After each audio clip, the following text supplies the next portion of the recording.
Joining us on Wall Street Silver is Dunagun Kaiser and Elijah Johnson from the YouTube channel Liberty and Finance. How's the day going today, gents? Great. Thanks for inviting us. Happy to be here together with you on Wall Street Silver. Yeah, thank you so much, Ivan. Awesome. Well, we appreciate you for taking your time down here. Can you talk about how you transitioned from a prepper channel to Sound Money, please?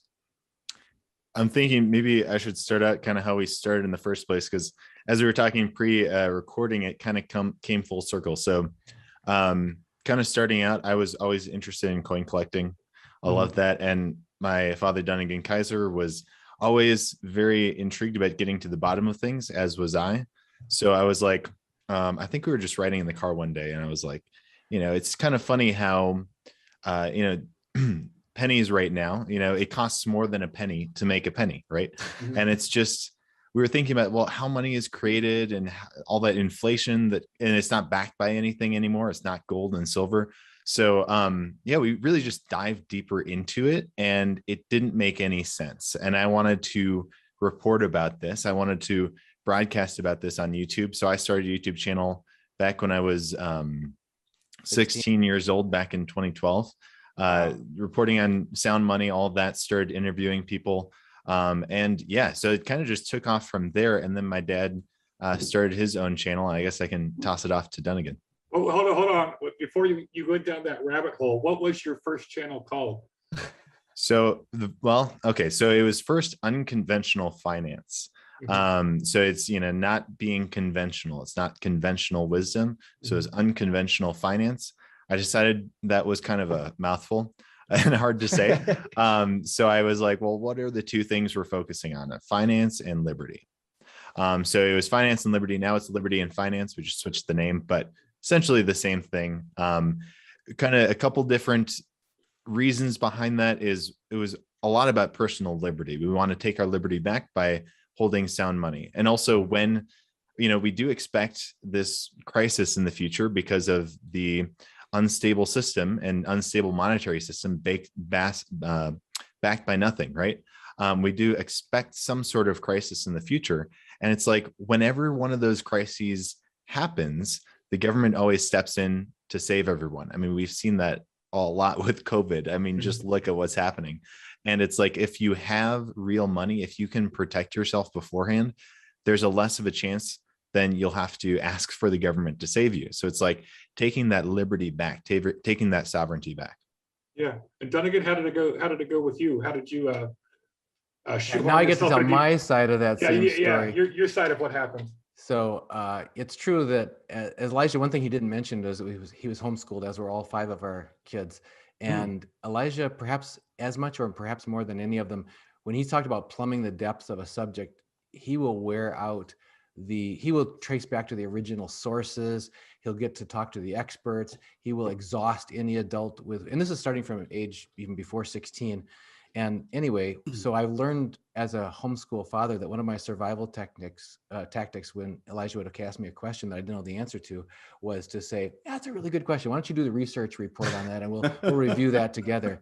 So we reviewed his initial research report that he worked on for about 2 weeks about where does money come from? And that's when he said to me, Dad, this isn't making any sense. And I said my usual, of course it's making sense. Things make sense, yes. It's just that the terminology may be new or whatever, and some of the concepts are unfamiliar. So I got into it and I was just shaking my head. I thought there must have been a mistake here because this isn't making any sense to me either. So I started farming him out to half a day with our local bank manager, half a day or a full day with an investment firm, where they sent him home with like this huge heavy bin full of all the manuals it takes to become a certified investment advisor and all this stuff. Really?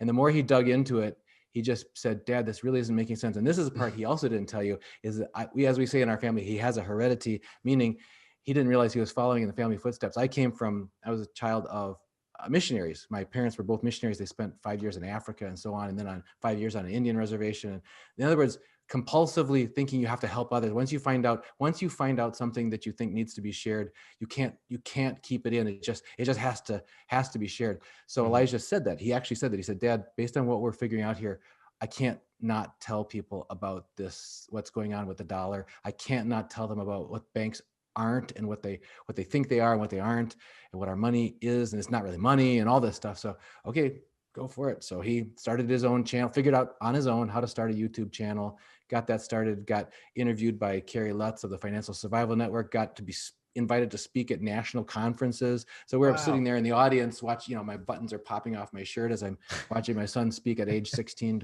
or 17 at that point to a national conferences on it was homeschooling, the ultimate liberty of learning was this topic, but the exact same focus here is about if you're going to have liberty of your mind so that you can have liberty of your life, you got to be able to think freely, and you have to know the truth in order to be able to think freely. So that's what got us all into this. And then my heredity kicked in on my side, and I'm going, uh-oh, if this is all true, because he would before posting his interviews live to the public every night when he would do that, we'd get to preview them with him at the supper table. You guys want to preview my next interview? Sure.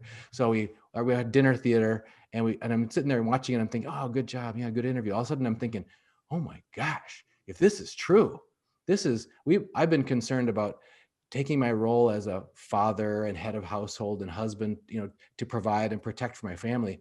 And I'm totally shirking my responsibilities here because I didn't have this information. Now that I've got this information, I can't keep doing what I've been doing. I've got to do something significantly different, at least in the area of reducing our financial risk. Our exposure is just unacceptable. And then I realized, oh, I can't sit on this. I got to get this message out there. So I started the Reluctant Preppers channel. What year was that you started the that was Reluctant December Preppers? of 2013, having attended the initial Liberty Mastermind Symposium that Elijah was a speaker at.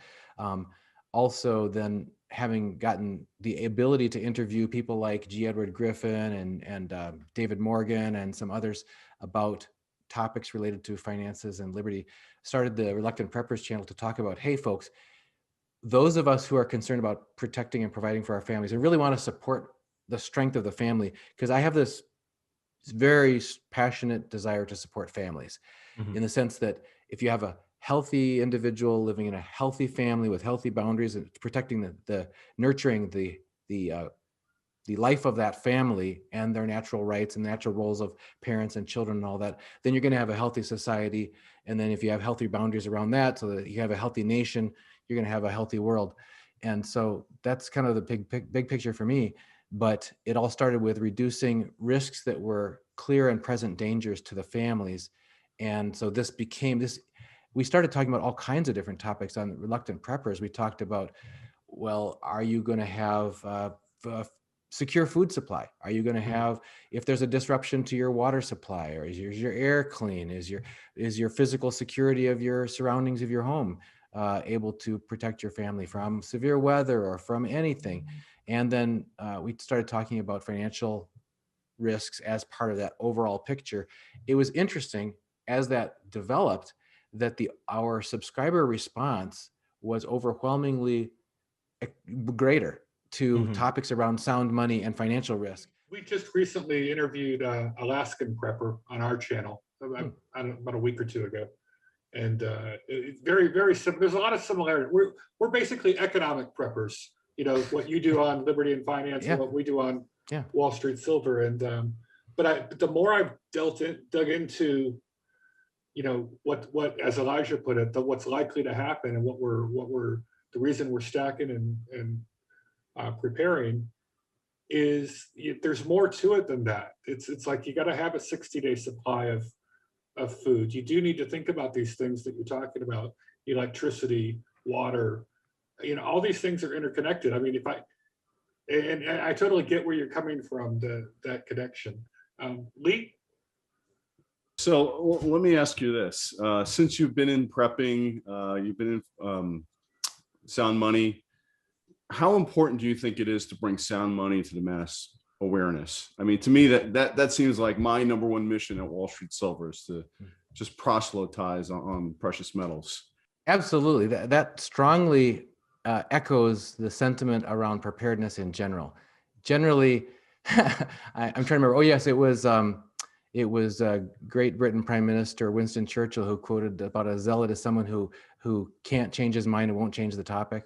So if you are the one who wants to talk about all these risks that are present in our current modern world, where we've become so dependent, we've become so dumbed down, we're so disconnected, and all these things from where our food comes from, and who our neighbors are, and all these things, you become not necessarily favorite person for people to talk with at family gatherings and that sort of thing. So you can easily feel like a black sheep, either in the family or in a work setting or among your friends or whatever, because there's just a very strong, I think Elijah always refers to it as a normalcy bias. People are much more comfortable feeling that things are generally okay, generally that their paradigm, their model of reality and of the world is that it's generally a benign place. It's a place that's not hostile to our survival, our well-being, our future thriving, or it's a place where we can make real decisions that really determine outcomes that affect our future, that we're main characters in our own lives, and that we're not just in this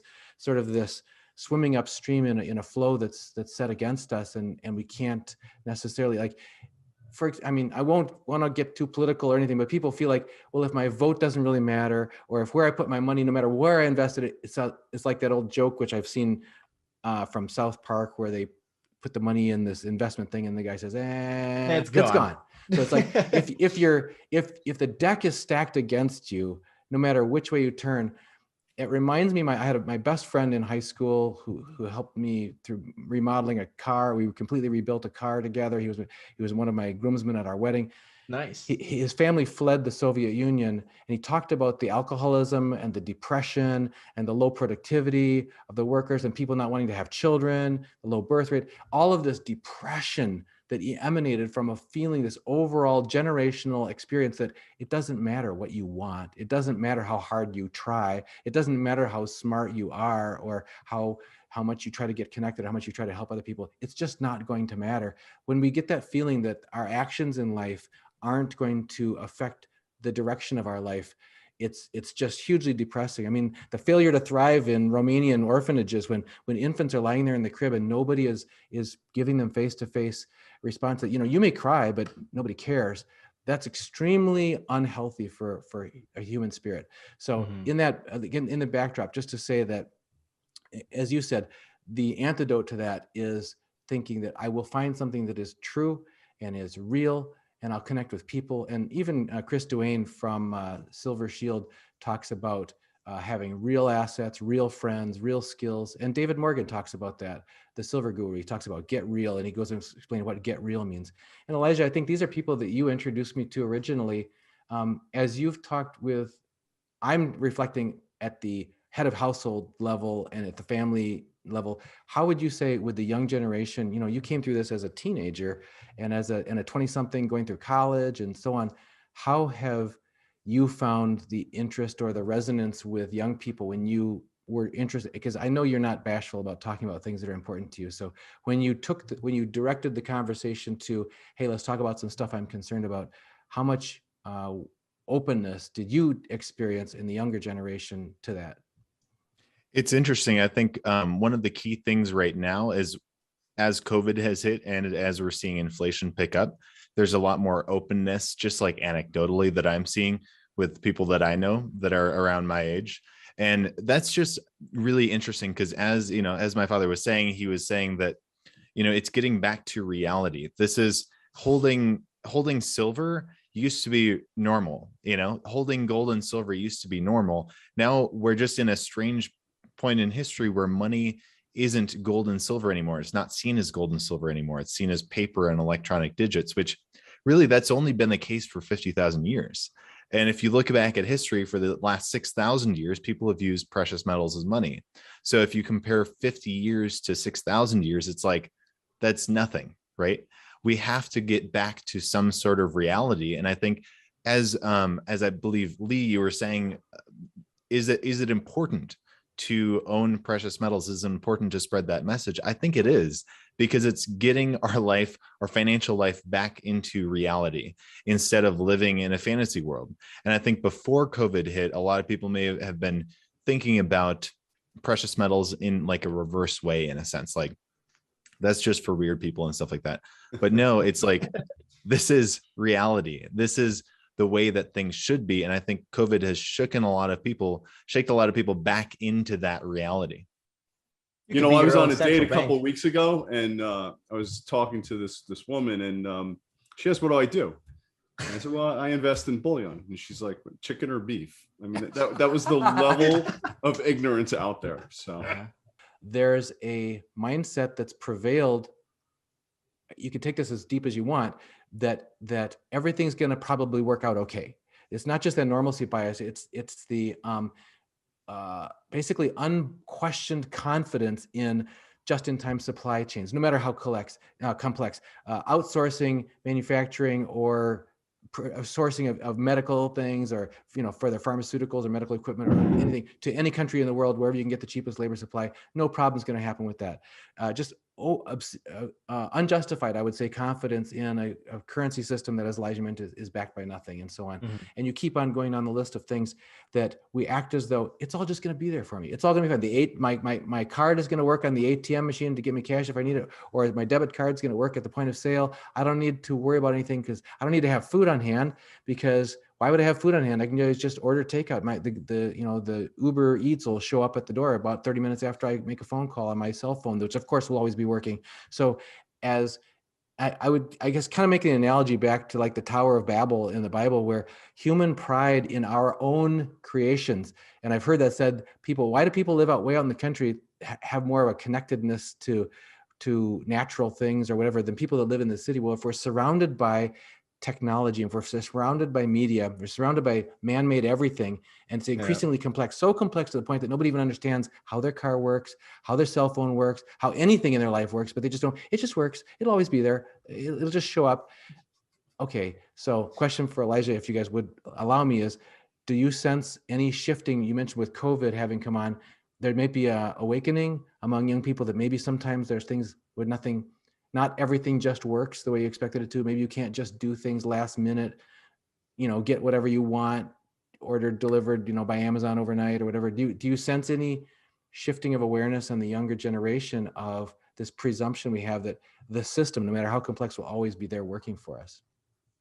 Yeah, I think a couple points there of what I've noticed is a lot of the people that I know are definitely concerned about like social media, for example, and the amount of addiction that's there. And people, I know who, didn't have a smartphone for a while and stuff like that, wanting to detach themselves and become more traditional. I'm going to a parish that does traditional Latin Mass, a Catholic parish. And a lot of the people that I know are really enjoying that because it's so much more ordered. There's so much more beauty to that. So it's like, we're living in this world that is so, just in time inventory and everything. And it's like just instant gratification. And I sense a lot of the people that I know that are my age are pushing back against that. And they're pushing back against that in a lot of ways. And they are looking at what is happening in the economy right now. They are considering what happened, last year with toilet paper. You couldn't get it, do we need to stockpile this and stuff like that? Like, they are looking at these things and kind of realizing that we have built our lives on reality, and we need to move back to reality. And precious metals are just one way that people have asked me, like, oh, should I invest in precious metals? When I say, I'm a precious metal broker, they're actually very curious about that right now. My mom, just to add to that, Elijah, she works at Costco, and there's water shortages. Like, some days they just don't have water refilled. So everything kind of makes you wonder, like, what's going to happen soon. I have 5 friends ask me this week alone, where do I buy silver bullion? And then I'll send them a website. So I totally agree with you, Elijah. People are starting to wake up. Well, I wonder though, with younger people, I'm sensing, I have a 19-year-old and a 15-year-old, so not really in Elijah's age group, but a lot of these kids are depressed. And I don't know if it's, maybe just the past year of lockdowns and everything, they realize they're missing out on a lot of things. But maybe the college age kids who are graduating with so much debt, there's a lot of anger among them, realizing that they're getting screwed by the system, whereas previous generations, the boomer generation, and there seems to be a ton of anger at the previous generations by younger people. Do you get that same sense, Dunagun or Elijah? I just wanted to chime in. One thing on that is the assumption that the baby boomer generations were the ones who caused. Okay, there's truth to that. There's truth to the lack of being stand up and vigilant and saying, no, not on my watch. I'm not going to transfer my responsibility to the next generation, because there have been a lot of programs that could not have happened, should not have happened, because they couldn't be paid for out of current funds, that those costs have been shifted now with the burgeoning US debt. I don't know if you want to, when we do a post-production on this, if you want to put a chart of the debt curve over the past, like some 1950 till 2021, but it's just completely fallen off the cliff. All of that is shifting responsibility to the future. It's actually pulling what could have been prosperity in the future into the present, just to keep us on life support, just digging the hole deeper and deeper in the future. So that there's something very real about what you just said. Yeah, I mean, I think the main thing I've been noticing is people waking up to inflation and being more open to investing in metals, when I talk about it, and the also concern about the economy and all of that. And I think, again, yeah, it really has been spurred on by the whole COVID crisis, because I mean, I don't know about everyone else, but that was something that no one alive today has really experienced anything like that. And it was just a shock of just like, yeah, the world changed for a little bit for everyone. And things like this can happen, and it may happen in the future, crises like this, and you better be prepared for that. Elijah, I'm most curious about your evolution from when you first started digging into this to now. You've gone through so much, you've interviewed so many people. How has your mindset changed and evolved over the years that you've been doing this? Yeah, that's a really good question. How has it changed and evolved? I guess just like starting getting interested in like sound money and everything. I guess my thought was like, oh, the dollar's going to collapse within the next 5 to 10 years. And well, here's about 10 years later. So I guess it's kind of taught me that these things, even if it's not inevitable, even if it is inevitable, it doesn't mean it's going to happen today or tomorrow. Right. So kind of having that longer term mindset and being okay with that. But at the same time, like when investing in silver, even though, it hasn't gone very far in the last 10 years, depending on where you bought it, either is down or up from where you bought it about 10 years ago. But it's preserved its value. And that's the most fundamental reason to invest in precious metals. And that's kind of what I think of when converting my currency into real money. Is worst case scenario, it still has value. Best case scenario, maybe, it'll increase in value. And I can't give financial advice, but that's what I'm expecting in the years ahead. So I guess probably the biggest evolution in my mind would be just, again, looking at reality and saying, well, we have to be in reality. The world's not in reality now, and it might not be in reality for a little while. And we have to be patient about that. So yeah, just that time frame change, I guess, would be the biggest change for me.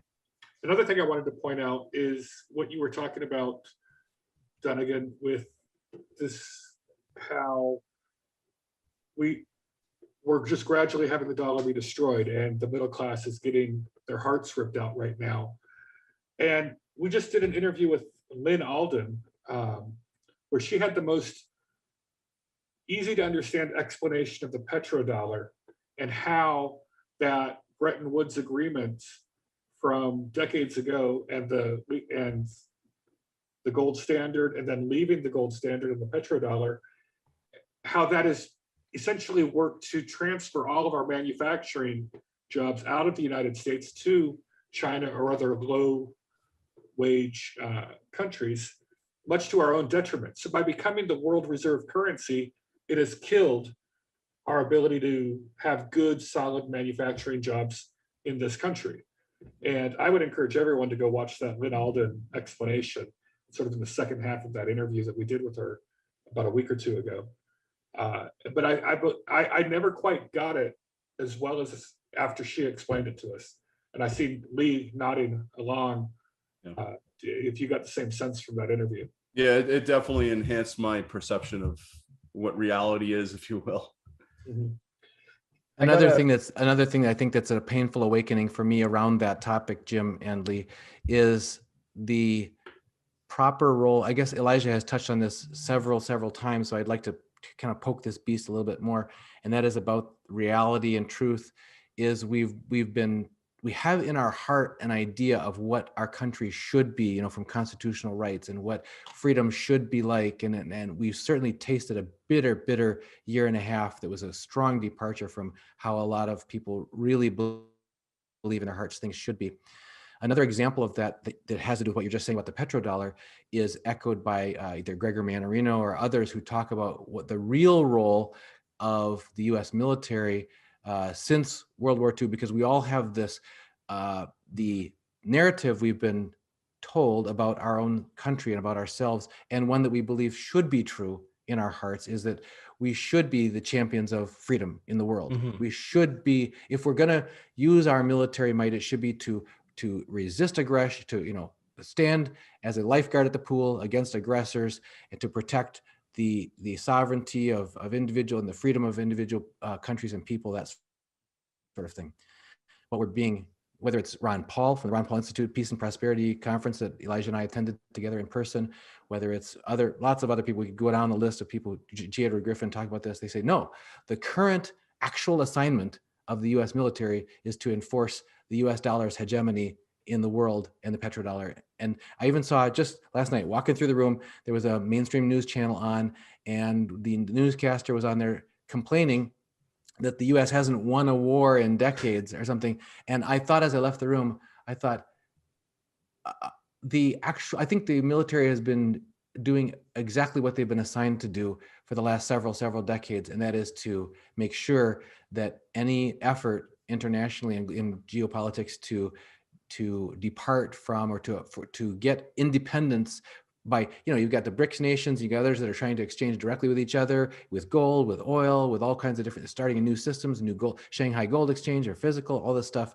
All of these things are to escape the thumb of, we're gonna punish you through sanctions or through not being able to participate, transact in the SWIFT system or whatever through the US dollar. There's a whole litany of national rulers who tried to take their country's finances off the dollar that didn't make it very long after they decided to do that. So they're all gone now. Yeah, that problem has gone away. But anyway, just to say that I think that getting back to what Elijah talked about and what you asked about is that people trying to hold on to what's real and what is true and what is right. We're trying to get back to an authentic, free life that we all feel in our hearts. People, and there was just a song on the radio, we again just happened to be last week, and it was said, seems so simple to me, people all over the world just want to be free. This is like from the late 1960s or 70s song. It's just like, yeah, that's actually extremely important. How do we get to reclaim our freedom? And everything, as Elijah said, things can play out so much more in a long timeline than anyone could believe possible. So this decay of our financial freedom is mirrored by the decay of our personal freedom and our personal liberty and that sort of thing. And it's going much farther and much faster than many people thought possible. They thought we would have reached a crisis by this point. Why are people not, rebelling in the streets? Well, in some countries they are, and you guys have seen that in the news recently. But in our country, it's still what other people refer to as bread and circuses. As long as you can keep entertainment going and hand out some freebies, whether it's stimulus checks or whatever, you can keep people placated to the point where they go, well, I guess that's what my life is just being entertained and getting freebies, rather than, no, I would rather have my freedom. Yeah, Ivan had a good analogy for that. I think he actually gave the analogy when we were on your channel. Is what was it? This is all just a circus. This is the. I think you said bread and circuses. Yeah, the Roman circus. The Roman circus. The Roman circus. They put on the show to distract the masses from the real problems or the real issues, and that was Rome's huge problem. The emperors back in the day, all of their advisors would come to the emperor, and there'd be people rioting on the streets in absolute protest. And then he says, what do we do? And then they've created the Colosseum. They created all these different games, athletic games, Olympic games, the Roman circus. And then everyone stayed distracted. The emperors got back on taking the wealth from the people. Well, on that note, gentlemen, so it's pretty crazy. I want to thank Dunagun and Elijah for joining us and telling us about your history of your channel and how you've progressed over the years. It's really interesting. And I think, your audience and our audience aligns. I'm sure there's a ton of overlap between our viewers on these issues. And I just really want to thank you for having us on your channel. And I want to thank you for all you do to sort of bring this message and share your knowledge on sound money as much as we can on YouTube. Well, very much thank you for inviting us. And I just want to give the credit to Elijah because he's really the one who started me down this path of even paying attention to this stuff. I was totally nose to the grindstone, professional, just working it's what Robert Kiyosaki, Rich Dad Poor Dad author, says is just, study hard, get a good job, save your money, and invest in 401ks. And what he's saying is this is what we're told. He said, and that in his book Fake, where he says, fake assets, fake teachers, fake money. So, and to wake up from that bad dream and realize this is not leading to financial freedom or any kind of freedom, I give the credit to my son Elijah for having awakened me to that, and my wife. So thanks, Eli.